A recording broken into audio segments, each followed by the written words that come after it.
Hearing of the Subcommittee on Economic Growth, Energy Policy, and Regulatory Affairs will come to order. I want to welcome everyone.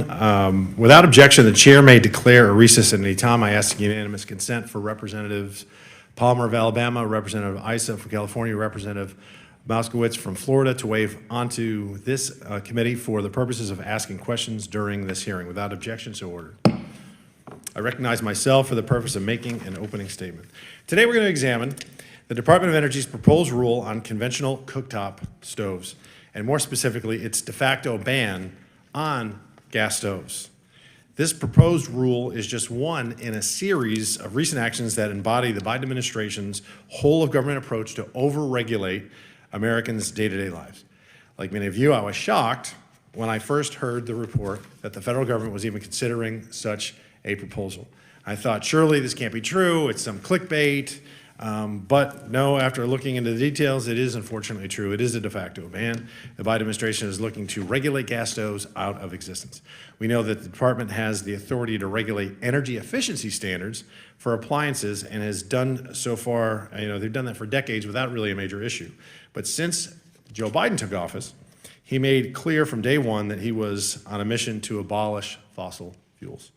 Under his watch, energy prices have skyrocketed while agencies push through rules to suppress energy production and hurt American energy independence. His administration is even going after Americans' household appliances. What is more American than a gas stove? And not just gas stoves. It's also targeting dishwashers, refrigerators, water heaters, furnaces, and even air conditioners. So while Americans suffer under the weight of inflation, that has not let up, it wasn't transitory. The Biden administration is trying to make Americans' lives even more expensive. The Biden administration doesn't seem to understand it is supposed to be government of, by, and for the people, not bureaucrats, and not the Beltway. Or maybe it's just that that's why it's taking such an effort to hide its agenda from the American people. For example, today we have another Biden administration agency refusing to testify about a rulemaking, a rule and rulemaking authority that is affecting so many Americans.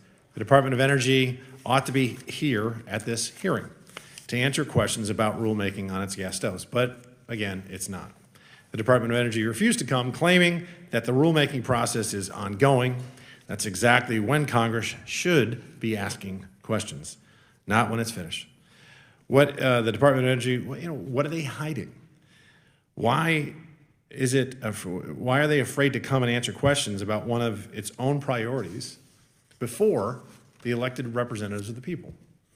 Well, they can't keep hiding. That's why Chairman Comer and I have sent an invitation for Undersecretary Dr. Jerry Richmond to testify about not just this rulemaking, but the entire Department of Energy's rulemaking agenda for home appliances. And I ask unanimous consent to enter this letter into the record. Without objection, so ordered. The American people deserve to understand the Biden administration's efforts to regulate their stoves, their furnaces, their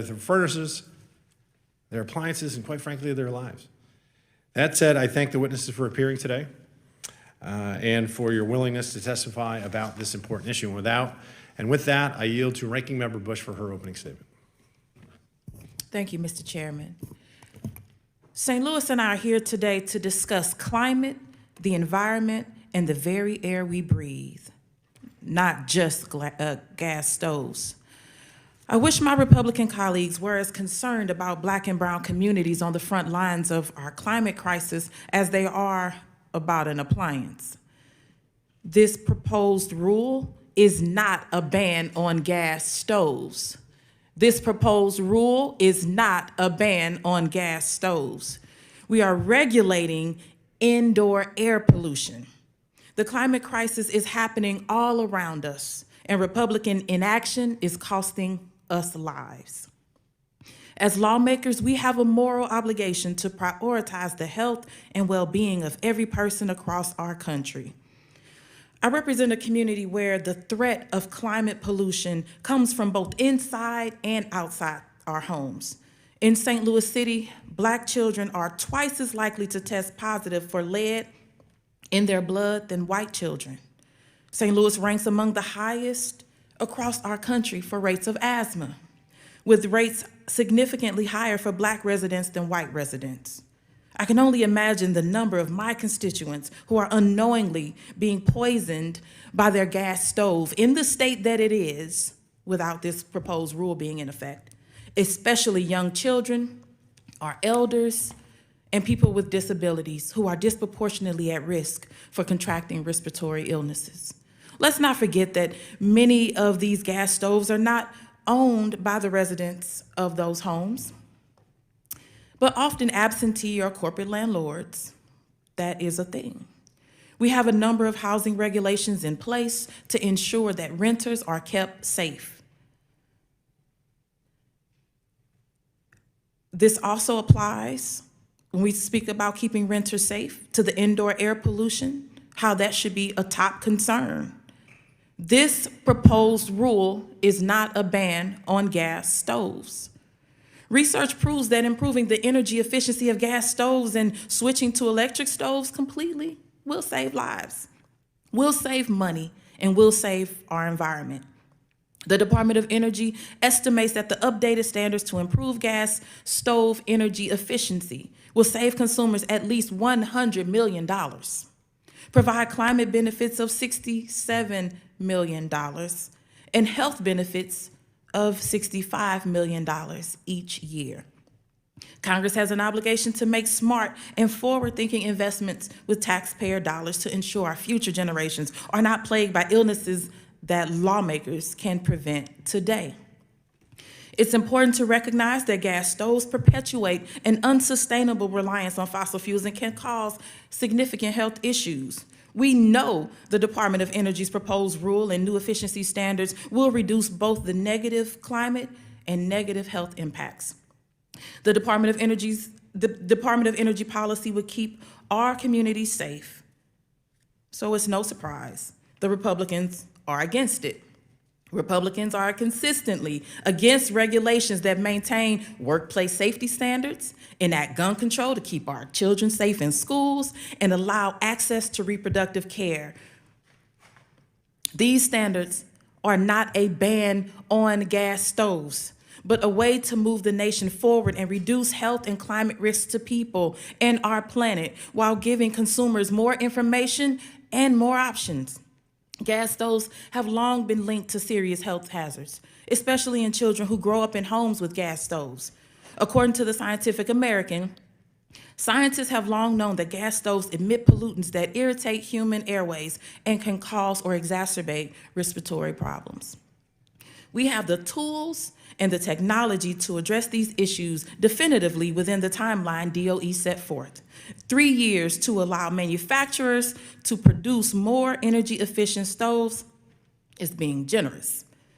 The real work comes in communicating with folks at home and urging them to consider the necessary changes, making these changes to keep their household and their family safe, and working with the administration to ensure every single family has access to safe, effective, and affordable appliances. This proposed rule is not a ban on gas stoves. As ranking member of this subcommittee, I know that the work starts today.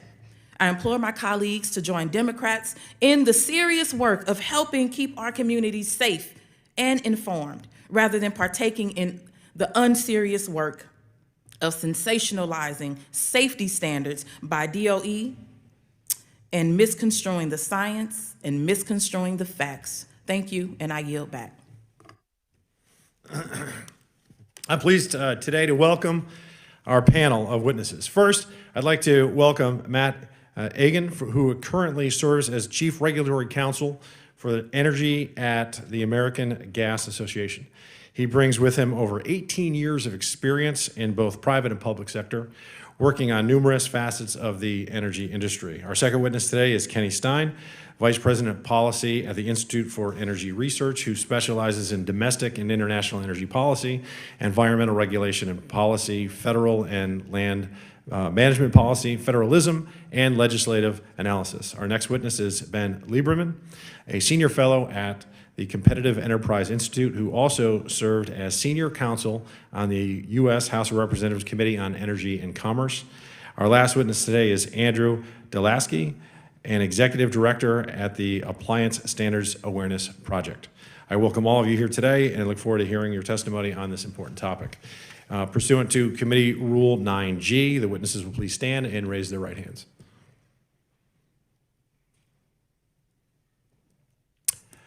Do you solemnly swear or affirm that the testimony you're about to give will be the truth, the whole truth, and nothing but the truth, so help you God? Let the record show that the witnesses have all answered in the affirmative. Please feel free to take your seats. We appreciate you being here today and look forward to your testimony. Let me remind you that we have read your written statements and they will appear in full in the hearing record. Please limit your oral testimony to 5 minutes. As a reminder, just press the little button to talk so we can all hear you. And the first 4 minutes, you're going to give a little green button, and then the last minute, it will be yellow, and then red is kind of wrap up. I recognize Matt Agan to please begin your opening statement. Thank you, Chairman Fallon and Ranking Member Bush and the members of the committee. My name is Matthew Agan. I'm the Chief Regulatory Counsel for Energy at the American Gas Association. The American Gas Association represents over 200 local distribution companies that serve customers throughout the United States. The natural gas distribution system in the United States serves approximately 187 million Americans, and that includes 5.5 million businesses. I appreciate the opportunity to speak today on DOE's proposed cooktop rule. AJ and its members have long supported energy efficiency and conservation efforts. AJ member gas utilities spend approximately $4.3 million a day on energy efficiency programs. These efforts have resulted in a 50% decline in residential natural gas use per customer since 1970. AJ and its members are also serious about climate change and fighting and to reduce emissions. Methane emissions from the distribution system have declined 70% since 1990, and that includes adding approximately 750,000 miles of pipe to the systems. AJ has also issued a climate change commitment aimed at reducing greenhouse gas emissions through innovation and modernizing the infrastructure, and that includes adding renewable natural gas and hydrogen to the gas systems. Despite attempts to limit customer access to appliances and gas service, natural gas remains popular with customers and businesses. More than one new residential customer signs up for natural gas every minute, and approximately 80 businesses sign up for new natural gas service every day. Households that use natural gas for heating, cooking, and clothes drying save an average of $1,068 a year as compared to homes that use electricity for those applications. Moreover, the natural gas system is 92% efficient from production to customer. Turning to DOE's proposed rule, AGA respects and supports DOE's role in setting energy efficiency standards. The natural gas industry is ready, willing, and able to support cost-effective, consumer-friendly efficiency measures that are economically justified and technologically feasible. Unfortunately, DOE's proposal is an attempt to remove a large portion of natural gas cooking products from the market that would result in nominal energy savings and limited cost savings. DOE's own testing resulted in a 90% failure rate. When DOE later accounted for additional models that were not included in testing, it estimated that the cooking products rule would wipe out 50% of the current gas cooktops from the market. Eliminating anywhere between 50 and 96% of the available gas stoves from the market is simply not justifiable. Furthermore, the proposed rule would eliminate features that make gas stoves popular, such as high input burners that allow for quicker cooking and cast iron grates that allow for a level cooking surface and the ability to slide pots safely across the cooktop. Regarding the purported benefits of the proposal, DOE's own analysis projects that this extraordinary regulatory action would result in customer cost savings of a scant $1.51 per year. Regarding the test procedures that underpin DOE's rule, AGA has explained to DOE that the test procedures were flawed because they were biased against gas products. AGA is also concerned that the proposed rule will lead designers and manufacturers to leave the market instead of spending millions of dollars to comply with the proposed rule. The proposed cooking products rule is not DOE's only effort to limit access to gas appliances. DOE currently has rulemakings pending that would remove a large number of gas furnaces from the market as well as other gas products, which will increase costs to customers. DOE is also attempting to eliminate natural gas from new and renovated federal buildings. DOE is not acting alone. DOE is acting in conjunction with the various other agencies in an effort to eliminate or restrict direct use of natural gas. Based on the aforementioned factors, as well as others, AGA requested that DOE rescind the proposed cooking products rule, and AGA encouraged DOE to work with stakeholders to develop a new approach. I look forward to answering your questions today on this important topic. Thank you, and I now recognize Kenny Stein for his opening statement. Mr. Stein.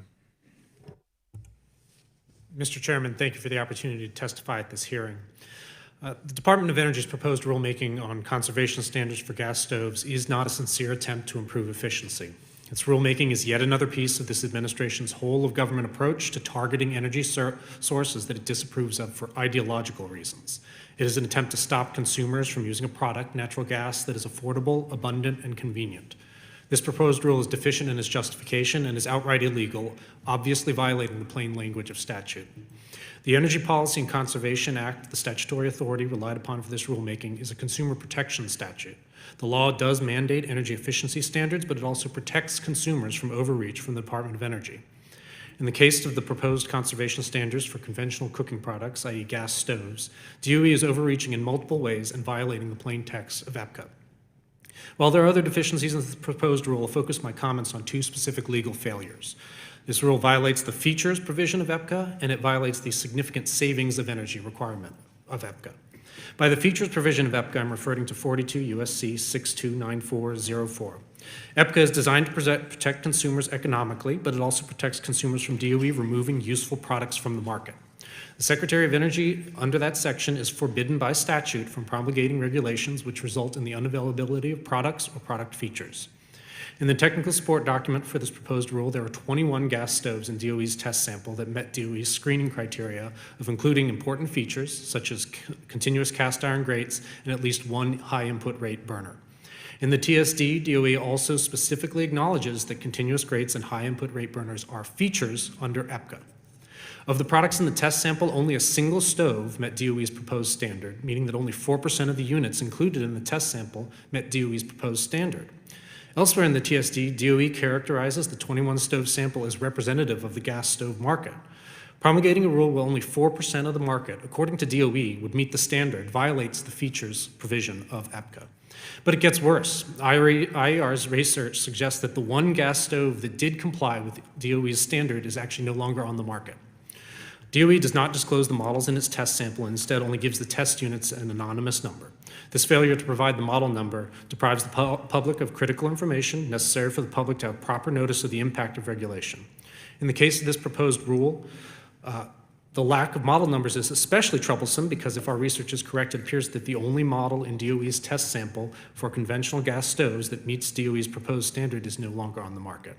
From our research, we found two slightly different model numbers that meet the description in the TSD of test unit number 2, both from Decor. The problem is that these related models have been discontinued. Now, it's possible that test unit number 2 was not one of the Decor models that we identified or a similar unit, but because DOE does not actually disclose the models, the public cannot even be sure that there are any products that meet this standard. If our research is correct, though, DOE is proposing a standard where 0 products with important features meet DOE's standard and are available for purchase. This is a facial violation of EPCA. DOE attempts to muddy these waters with its February 2023 Notice of Data Availability. In the NODA, DOE provides information on 3 additional gas stoves that were screened out of the original 21 included in the TSD. These do meet the proposed efficiency standard, but as DOE noted, they do not include the useful features of having high input rate burners and continuous cast iron grates. DOE has not provided any information on the actual testing of any additional gas stoves. Thus, from the data DOE has provided in the TSD, the proposed rule, and the NODA, DOE has not tested a single gas stove that 1, meets the standard, 2, has the required features, and 3, is available for purchase. Even if only 1 gas stove is available for purchase, only 1 of 21 gas stoves demonstrates DOE is proposing to eliminate the vast majority of gas stoves that have important features for consumers. This is a clear violation of the law. This proposed rule also violates EPCA's requirement of significant energy savings. As part of Congress's statutory scheme to protect consumers from DOE, EPCA required that, quote, new or amended standards must result in significant conservation of energy. Even though this regulation is overly aggressive and may make all gas stoves with continuous cast iron grates and high input rate burners illegal, it still does not provide significant savings of energy. For gas stoves, DOE's TSD states that consumers will only save $21.89 over the 14.5-year average life of the product, or $1.51 a year. Saving $1.51 in energy a year is not a significant savings of energy. But it actually gets worse when you look at the consumer savings for electric stoves. Consumers will only save $13.29 over the 16.8-year average life of the electric stove, or a mere 79 cents a year. This minuscule monetary savings is a direct result of minuscule energy savings and therefore not a significant savings of energy required under EPCA. These two clear violations of EPCA expose this proposed rule as contrary to statute, and the Department of Energy must abandon this regulatory overreach. Thank you, and I look forward to your questions. Thank you. I now recognize Ben Lieberman for his opening statement. Chair Fallon, Ranking Member Bush, and members of the subcommittee, thank you for the opportunity to testify today on an issue that few, if any of us, thought would get this much attention when the year began: stoves. My name is Ben Lieberman, and I'm a senior fellow at the Competitive Enterprise Institute, CEI, a nonprofit, nonpartisan public policy organization that concentrates on regulatory issues from a free market perspective. I work in CEI's Energy and Environment Department, where I cover a number of regulatory programs, including Department of Energy, DOE, appliance efficiency standards, such as the first ever proposed rule for stoves at issue here. Prior to joining CEI in 2018, I was a staff member on the House Energy and Commerce Committee, where I also worked on DOE appliance regulations, although it was mainly other appliances and overall process reforms and not stoves that were the focus of the committee's attention at that time. I included in my testimony an April 17, 2023 comment to the agency critical of its stove proposal, which was signed by 30 other free market organizations. The regulatory comment focuses on the underlying statute, the Energy Policy and Conservation Act of 1975, or EPCA, from which DOE derives its authority to regulate appliances.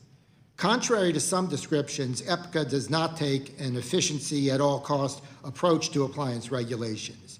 In fact, the statute contains a number of provisions to protect consumers from excessively stringent standards that may do more harm than good and reduce freedom of choice. But unfortunately, these provisions have frequently been ignored by the agency in their zeal to crank out more and more regulations. Things have only gotten worse now that the agency is trying to use these regulations to advance climate objectives at the expense of consumers. This is particularly true of appliances that come in natural gas and electric versions, such as furnaces, water heaters, and stoves. Natural gas has a lot of advantages for consumers, including being over 3 times cheaper than electricity on a per-unit energy basis. But natural gas is also a fossil fuel and thus is the target of the Biden administration's all-encompassing climate agenda.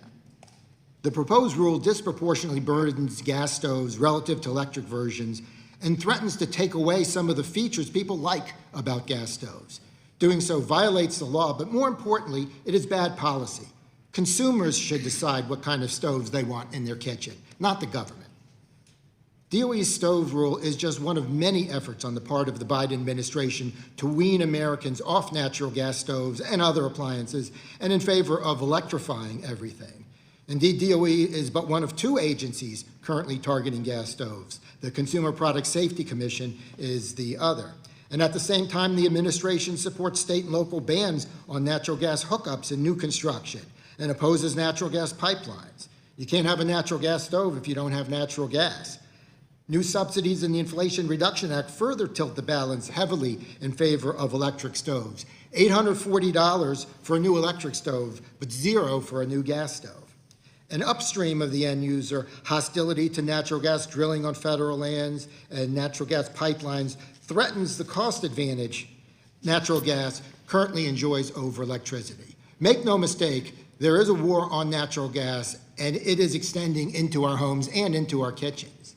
In sum, I'd like to emphasize that this hearing really isn't about what kind of stove is better or which kind of energy source is better. It's about who gets to decide these things. And on this point, I think the decision should always rest with the homeowner and not the federal government. Thank you. Thank you, sir. I now recognize Andrew Delaski for his opening statement. Chairman Fallon, Ranking Member Bush, and distinguished members of the subcommittee, thank you for the opportunity to testify today. My name is Andrew Delaski. I am the Executive Director of the Appliance Standards Awareness Project. ASAP works to advance appliance efficiency standards that save money, particularly for low and moderate income households, as well as cut air pollution, planet warming emissions, and water waste. ASAP is housed within the American Council for an Energy Efficient Economy, a nonprofit 501c3 organization that works to lead and advance energy efficiency policies, programs, and technologies. I'd like to start by making 3 points about appliance efficiency standards before turning to the proposed stove standards. First, efficiency standards save consumers money, and they protect consumer choice. Federal appliance standards are a money saver for American households. As a result of standards in effect today, the typical American household saves roughly $500 a year on their annual utility bills. That's real money. The program was designed to ensure that consumers see cost savings across a wide variety of appliances and equipment. By law, the Department of Energy must periodically review and update standards to reduce energy costs and emissions across appliances. The law also requires DOE to ensure that consumers continue to have access to the product choices that they value. Contrary to recent misinformation, DOE is expressly prohibited from eliminating categories of products that use a particular fuel type and has not proposed any standard that would do that. Robust energy efficiency standards help reduce energy bills for low and moderate income Americans. These households spend a disproportionate share of their income on their energy bills.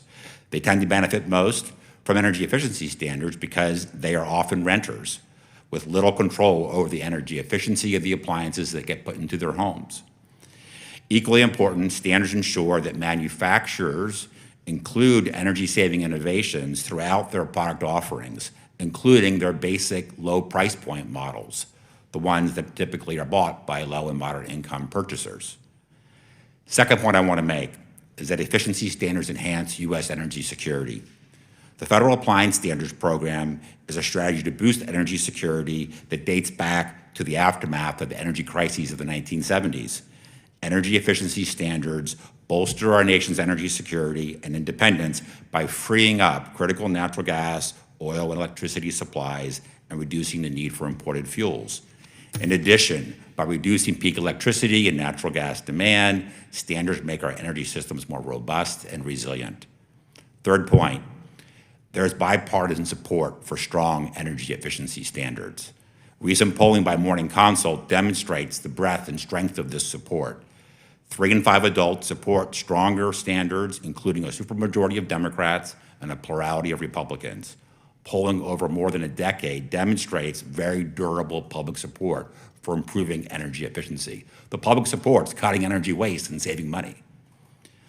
This administration has been working toward its statutory requirements to finalize more than 40 standards due by the end of 2025, including many that are long overdue by law. Once finalized, these standards are poised to save an additional $570 billion for consumers and avert 2.4 billion metric tons of climate emissions on a cumulative basis, according to the administration's estimates. We estimate that the typical household could save nearly $350 annually once upgraded standards are implemented and compliant products are the norm. In my last couple of minutes here, I'll focus on stoves, and let me be clear, there is no ban on gas stoves. This argument is a red herring. DOE does not have the statutory authority to ban gas stoves and has not made any such proposal. If the proposed standard is finalized, consumers would continue to have a wide variety of gas stove models from which to choose. The proposed efficiency standard for gas stoves would benefit consumers. About half the gas stoves sold today already meet the proposed standard. Others, primarily the luxury commercial style models, would require modest improvements, resulting in about a 30% reduction in energy used to do the same amount of cooking. That's a good thing. That will both save consumers money and improve public health outcomes. These modest energy efficiency improvements and others for electric cooking products, too, will add up to $1.7 billion in savings for consumers over time. That's why the Consumer Federation of America, the National Consumer Law Center, who are prominent voices for low and moderate income consumers, support the proposed standard and have recently submitted letters to the committee and to the department expressing their support. By law, DOE must adopt the maximum improved standard that is technologically feasible and economically justified. That's what the law requires. A final rule for stoves is now 6 years overdue, and as part of the settlement, DOE must finalize new standards by next January. If finalized, the proposed rule would take effect in 2027, providing manufacturers with significant time to modernize any designs as needed. In conclusion, energy efficiency standards for household appliances and commercial equipment have been a cost-saving feature of American energy policy for decades. It's been working, and working well. The DOE should expeditiously finalize strong energy efficiency standards to secure real cost energy savings and long-term energy security for the American people. Thank you for the opportunity to testify today. Thank you. I now recognize myself for 5 minutes of questions. Mr. Egan, you just heard Mr. Delansky say that if this rule goes into effect, there's still going to be a wide variety of gas stoves available for consumers. Do you agree with that statement? No, like he even said, they're going to wipe out 50% of the market. 50% of the market will not comply with DOE's proposed rule. That is a substantial amount of gas cooktops. Of the higher-end cooktops, professional-grade cooking products, about 96% will be wiped out. So a large chunk of the desirable products with the features that people are looking for will be wiped out, and that will all go all the way down into the mid-range to low-range product as well. But Mr. Egan, they said this is not a ban. My colleague said it wasn't a ban. We have a witness that says it wasn't a ban. So is it not a ban? Basically, it's going to amount to just having a lot fewer choices, and it really be effectively be a ban in the sense that so a de facto ban. You basically will. It's an indirect way of banning gas. So over-regulating and regulating to such a degree that it is in effect pretty much a ban, except for the 4% that already comply. Right. So the 96%, you're kind of out of luck. You will get the choice that you probably don't want at the store, basically. A choice for consumers. Right. Choice, interesting. Okay. Can you explain the versatility and performance of gas stoves compared to electric stoves? Because I love gas stoves. In fact, I was just talking to counsel. He's looking for a house. He wouldn't even buy a house unless it had a gas stove. And I tend to agree. And if I go to a place like a VRBO and they have a gas stove, I get excited. Right. It's just me, anecdotal, but you go ahead. No. So gas stoves obviously are very versatile and have features that people want. The important thing is obviously people like having the immediate control over the flame, being able to control the cooking temperature, being able to react quickly. Temperatures can go up and down, and then also cooking a variety of products. If you're looking to cook on a high heat or sear, you can do meat or vegetables in that way. Looking to boil a large amount of pasta or any kind of rice, it basically makes it more efficient to do cooking. And also these cooking products are actually not just used for residential purposes. If you're a small business working in your home, it provides that level of versatility that allows you to work in your home business and get things done in that fashion. So let's talk about like states that are calling for gas stove bans. New York comes to mind. Celebrity chefs are suing. They like their gas stoves. They're the experts with the culinary deliciousness that we as Americans like so much. They get exemptions for their businesses. Courts are even ruling in their favor. This is just outrageous logic. Why are celebrities getting favored treatment over everyday Americans? Yes, obviously we would want direct use for access to natural gas in people's homes and the stoves in people's homes. It's clear that they're making these exceptions because it will economically affect towns and businesses that are looking to ban natural gas. They don't want to see those restaurants leave. And you're starting to see that in certain areas where restaurants are starting to push back, and that's why really the California Restaurant Association sued Berkeley to kind of make sure that the restaurant could still have access to natural gas in Berkeley, California. Thank you. Mr. Lieberman, your organization has participated in the Department of Energy rulemaking over the last 20 years regarding energy and water conservation standards for home appliances such as gas stoves.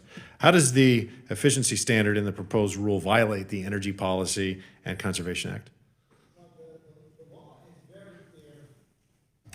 The law is very clear that energy efficiency standards can't compromise product quality, choice, and features.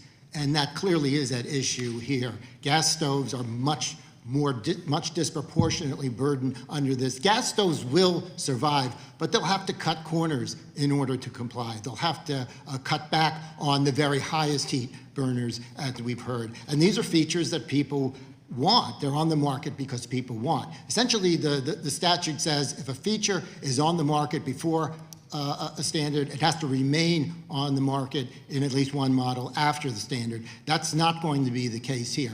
And regarding a ban, remember, Department of Energy and Consumer Product Safety Commission both targeting gas stoves. The idea that two agencies going after stoves and we have nothing to worry about is just not realistic. You add to that natural gas hookup bans, which are now getting support from the federal government through the Inflation Reduction Act, $840 of taxpayer money for the purchase of an electric stove, zero for a gas stove, a whole host of measures opposed to natural gas more broadly, limited leasing on federal lands. It all adds up to a whole lot fewer gas stoves in the future if all this is allowed to be finalized. And $840 for an electric stove. I don't know how it works because some don't even cost $840. Yeah. And maybe you get the stove and some money on Yeah. it. We'll pay you to take the stove. Yeah. All right. Well, thank you all. Thank you, witnesses. And I now yield and I recognize Ranking Member Bush for her 5 minutes of questions. St. Louis and I are here today to present the facts about gas stoves and the hazard they pose on our environment and our health. I think about my colleague says he likes gas stoves. I like gas stoves. We all like gas stoves.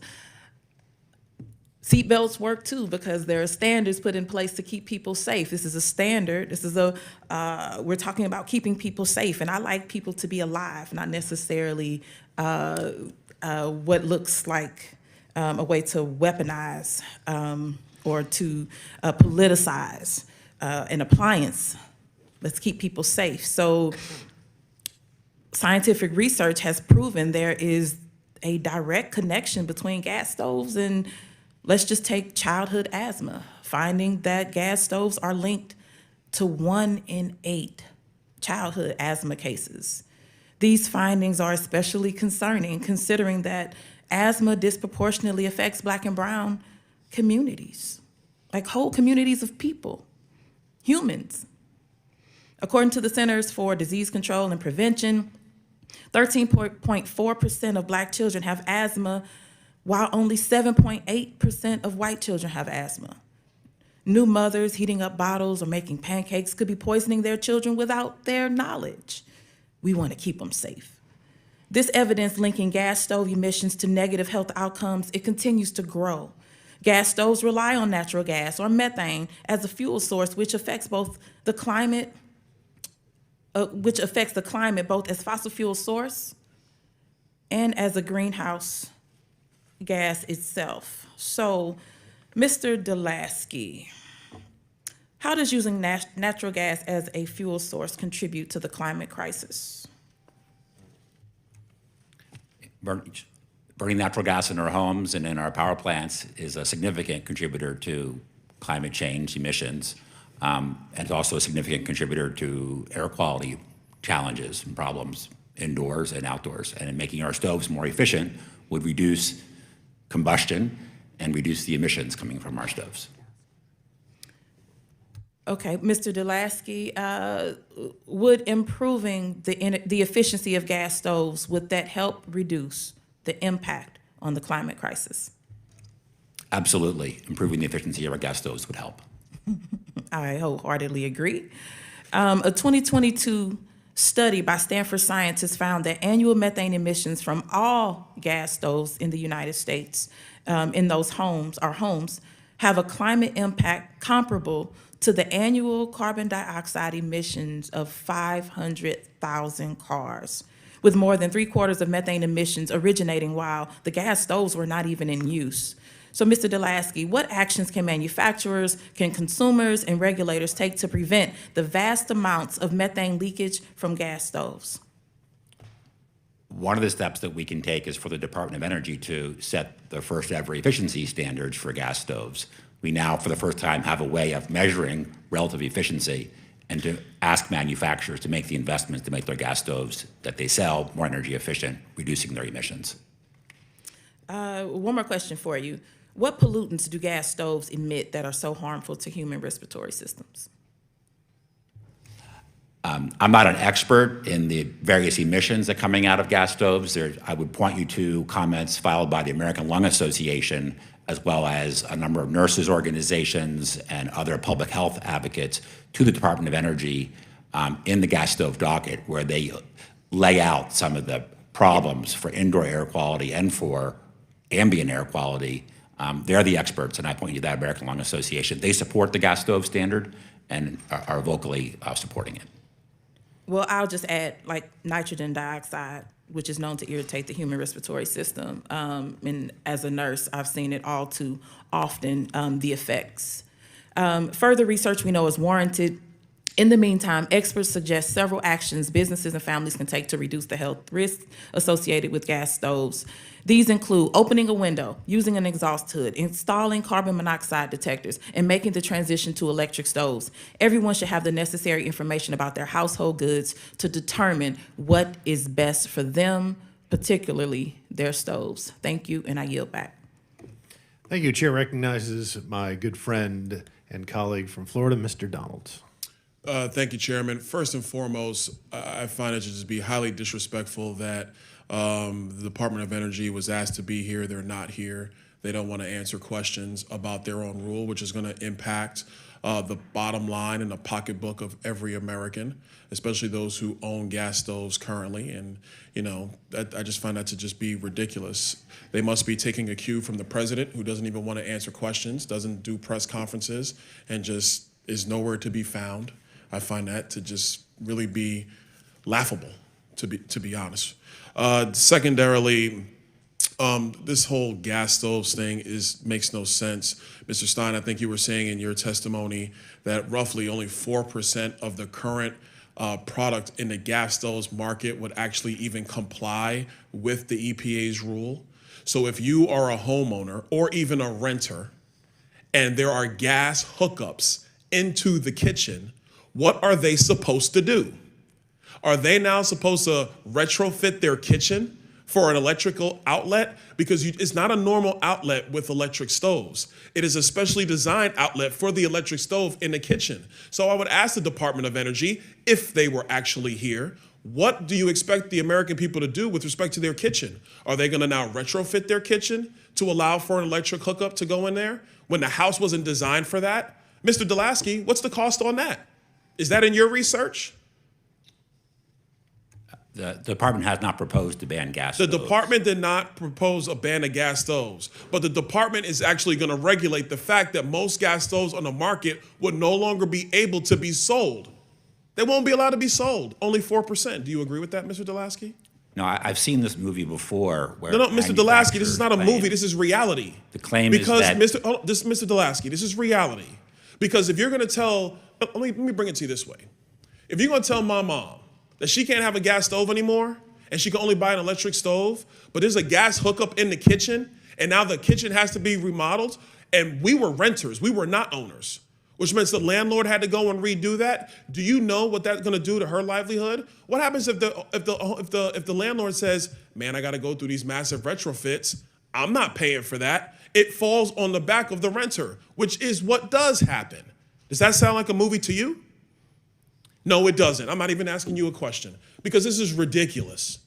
This is not a movie. These are people's lives. And we have the Department of Energy who doesn't even have the guts, the courage to come in here and answer questions about their proposed rule. They'd rather hide in their building down the street than come in here and talk to the American people, talk to the people's representatives. I mean, we do have to fund the Department of Energy. That's coming up in a couple of months. If you can't even come in here and answer questions, why would we fund you? And that's serious. I'm not even joking around because this thing is stupid. For Black and brown communities, the cost of actually having to go out and buy a new appliance or to retrofit your kitchen is far more dangerous to your bottom line and to your pocketbook. I'm being honest, far more dangerous. I noticed in the ranking member's comments, she never once mentioned what it would cost a Black and brown family. She didn't talk about that. All she's talking about is the fact that the entire Green New Deal agenda may, and I stress may, cut 1/2 of a degree in the world's climate by 2050. And I stress may, because there was a representative from the Department of Energy in the Senate a few weeks ago, and he could not even answer the question that came from Senator Kennedy. He didn't know. He had no answer. He was like you, Mr. Delaski, just going back through this is not a movie or whatever the heck you're saying over there. This stuff is dumb. Listen, what we should be doing is a couple of things. Number one, making sure that there is actually cheap and readily affordable energy for our businesses and for our people, period, full stop. Two, this notion of chasing down the Green New Deal fantasy, which, by the way, half the globe is ignoring. China is not doing this. Russia is not doing this. And the Europeans are backpedaling from this quickly because even the Europeans now understand that they can't live their Green New Deal dreams on gas that they were getting from Russia. They don't get to do that anymore. So now Europe is backpedaling. We need to get serious in the United States. And if we want to have an economy where everybody's got to be able to earn money in, and we want to have an energy grid that is sustainable, what we can't do are these crazy demands from the Department of Energy and from the EPA. Last thing I'll say is this. If we follow the president's dream and the other party's dream of electrifying every car and electrifying every stove, you know what we're gonna have? We're gonna have an electric grid with not enough energy to turn the lights on. Those are the facts. I yield back. Thank you, Mr. Donald. This chair recognizes Ms. Brown from Ohio. Thank you, Mr. Chairman. Today, my friends on the other side of the aisle are unfortunately spreading unfounded fear-mongering about gas stoves. As someone who uses a gas stove, I want to address some myths. First, the Biden administration, again, is not banning gas stoves. I repeat, the Biden administration is not banning gas stoves. The Department of Energy is not banning gas stoves. And in fact, the Department of Energy cannot ban stoves through energy efficiency standards. Instead, consistent with the law, the Department of Energy is proposing standards that would improve the efficiency of gas stoves built in the future. Mr. Delaski, to your knowledge, will new conservation standards affect existing stoves installed in homes and businesses across America? No, it will not. Thank you. Mr. Delaski, can you describe some of the benefits related to the improved efficiency of gas stoves? The improved efficiency of gas stoves would cut bills for consumers. For a gas stove owner, it's going to save them about $50. And for an electric stove owner, about $75 over the life of the stove. Those are, if you saw $50 laying on the ground, you'd pick it up. And that's what the government's doing by setting efficiency standards for gas stoves and for electric stoves too. Thank you. Mr. Delaski, why is it important for the public to have accurate information about the energy conservation and health impacts of the products they use? Consumers having information is what helps them to make good decisions that are best for their families. And one of the things that we accomplish with these standards is allowing people to understand what is the efficiency performance of different products in the marketplace so they can make the choices that are best for their families. While they still have and they will continue to have a range of choices, just make no mistake, both electric and gas products once the standard is in place. Thank you so much for that. Listen, experts have long held concerns about the impact of gas stoves on human health. It is unacceptable that nearly 13% of childhood asthma is directly connected to gas stove emissions. To be clear, while the Department of Energy works to improve the efficiency of stoves, we can all take steps to reduce the potential health risks associated with their use by doing small things like turning on a vent or opening a window. As mentioned, one of the essential services of our government provides is to review consumer products and identify ways to make them cleaner and safer. That's exactly what the Department of Energy is doing, making sure that gas stoves are less expensive to operate and produce fewer toxins and health hazards. It is my hope that my Republican colleagues will redirect their focus to the well-being of American people rather than politicizing kitchen appliances. Because you know what they are banning? Abortions. You know what they are banning? Books. You know what they won't ban? Assault weapons. But we are sitting up here talking about a ban on gas stoves. But I should be excited because if my colleagues are interested in an appliance that is causing harm to children's lives, perhaps they will get the courage to have a hearing about banning assault weapons, which are actually killing people every single day. So yes, I agree. This is dangerous and dumb. We have much better things to focus our time on. And with that, I yield back. Chair recognizes Mr. Moskowitz from Florida. Mr. Chairman, thank you. I appreciate the waiver onto the committee. And first, let me say, from a policy perspective, I think my colleagues across the aisle are correct. I don't think we should ban gas stoves. And I don't think banning gas stoves is the least impactful way to address the gas nitrogen or carbon monoxide or formaldehyde that's coming out. It's ventilation. Ventilation is the way to address that. And so I'm here to say, Mr. Chairman, that I agree with you that we should not be banning gas stoves. And the good news is that this proposed rule doesn't ban gas stoves. And I get it. I get that every morning, you know, as you're getting your coffee, you know, and it's warm and you're in the kitchen and you stare into the knobs of your beautiful stainless steel beauty. I got it. I get the bravado. We can pry your gas stove from your cold dead hands, or give me my gas stove, or give me death. You know, I have a 6-burner double oven range that sits on legs. I mean, I miss her right now as we're talking about it.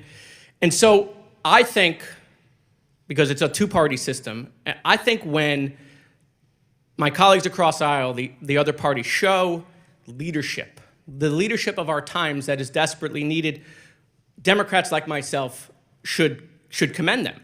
And I want to apologize on behalf of the Democratic Party that we have decided to put kids' safety in their neighborhoods, from getting gunned down in movie theaters or grocery stores or school churches or synagogues. We as Democrats have clearly lost our way, that we are not focused on appliances.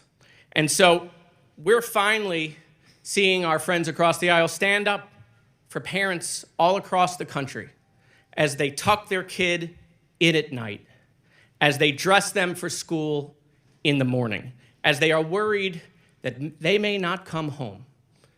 My friends across the aisle are telling those parents, you can breathe a sigh of relief, that the grand appliance party is going to make sure your gas stove goes nowhere. You might own a small business, and you are worried about how you're going to pay your employees if we default.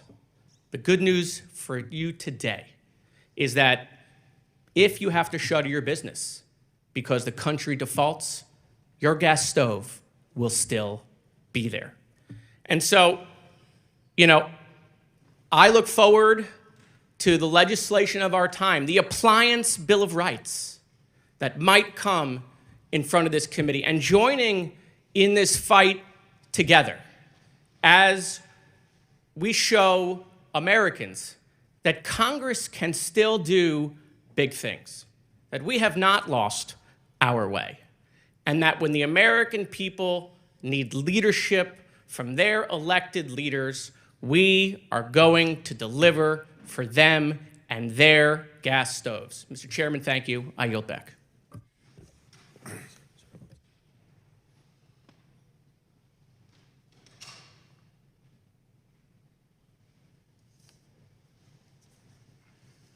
Chair recognizes Ranking Member Bush for a close.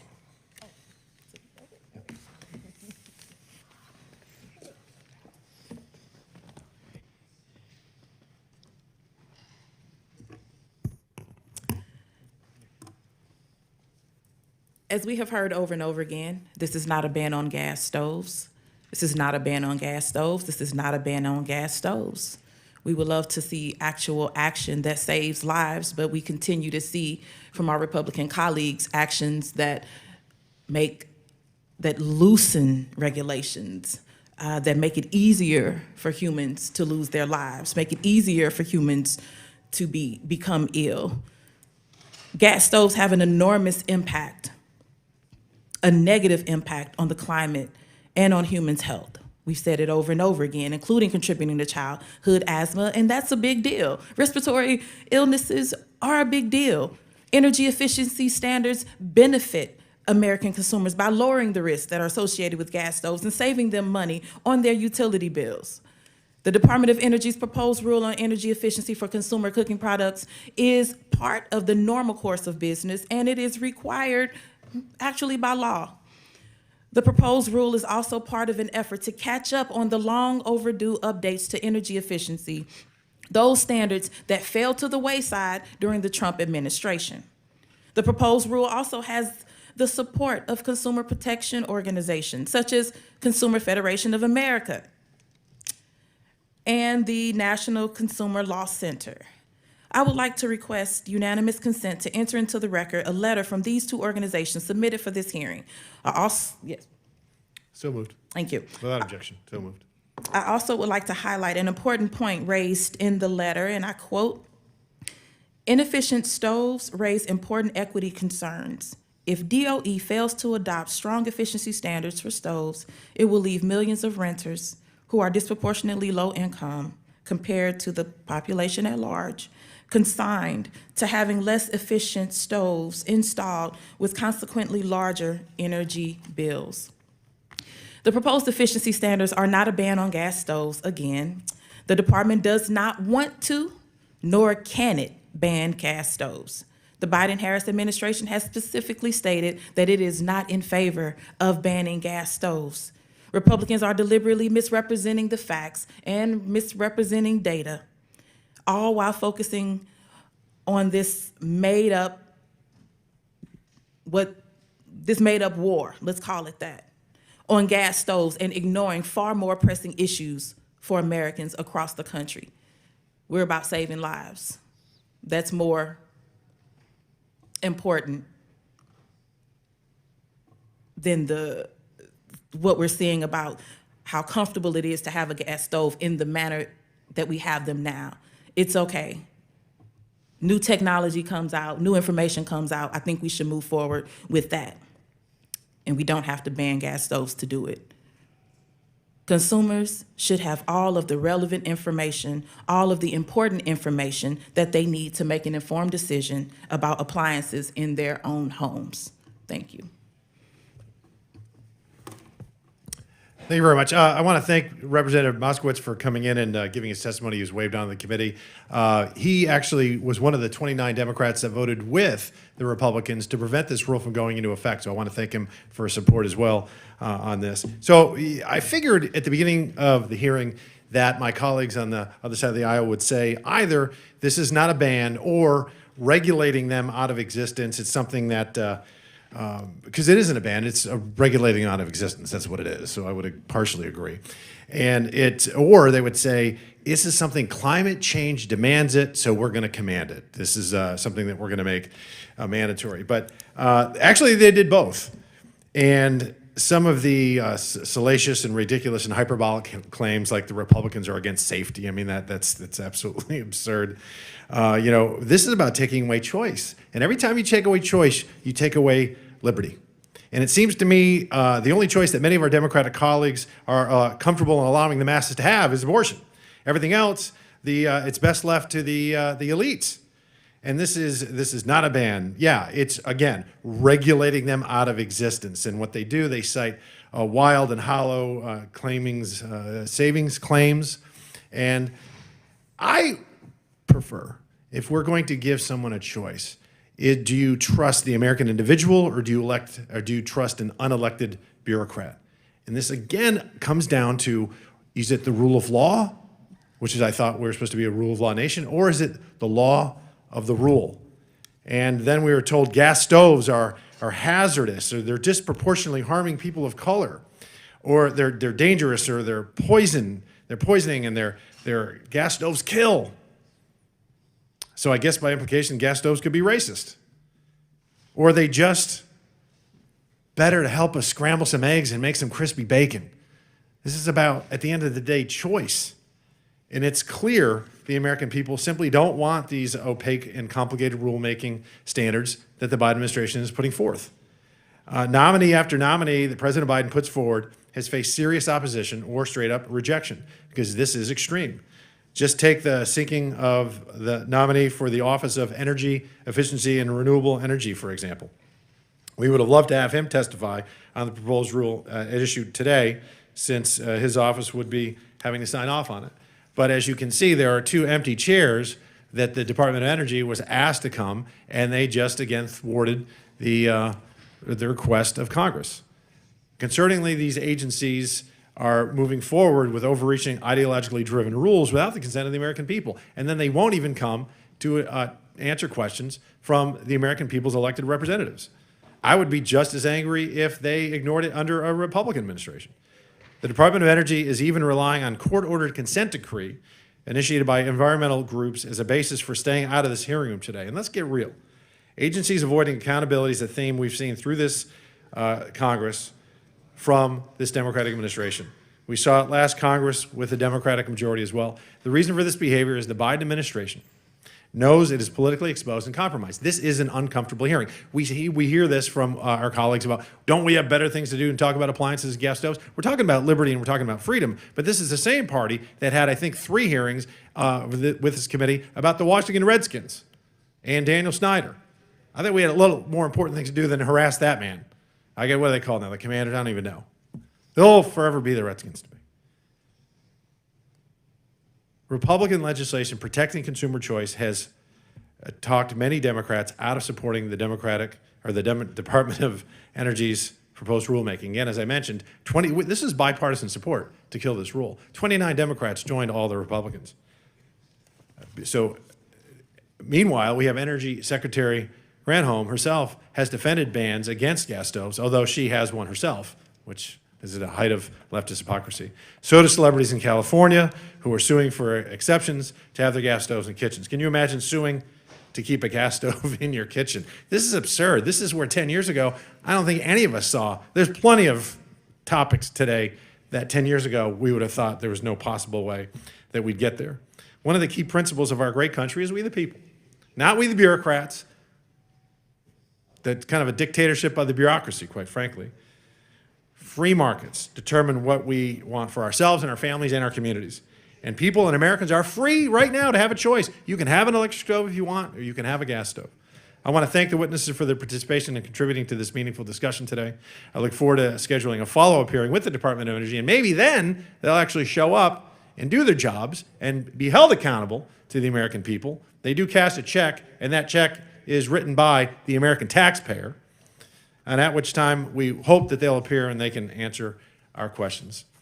And with that, and without objection, all members will have 5 legislative days with which to submit materials and to submit additional written questions for the witnesses, which will be forwarded to the witnesses for their response. If there's no further business, without objection. Mr. Chairman, I apologize. I don't know if I was waved in at the beginning, would I be allowed to submit? Okay, then I'd like to be able to submit mine for the record too. Thank you. You're welcome. Without objection, so ordered. If there's no further business without objection, the subcommittee stands adjourned.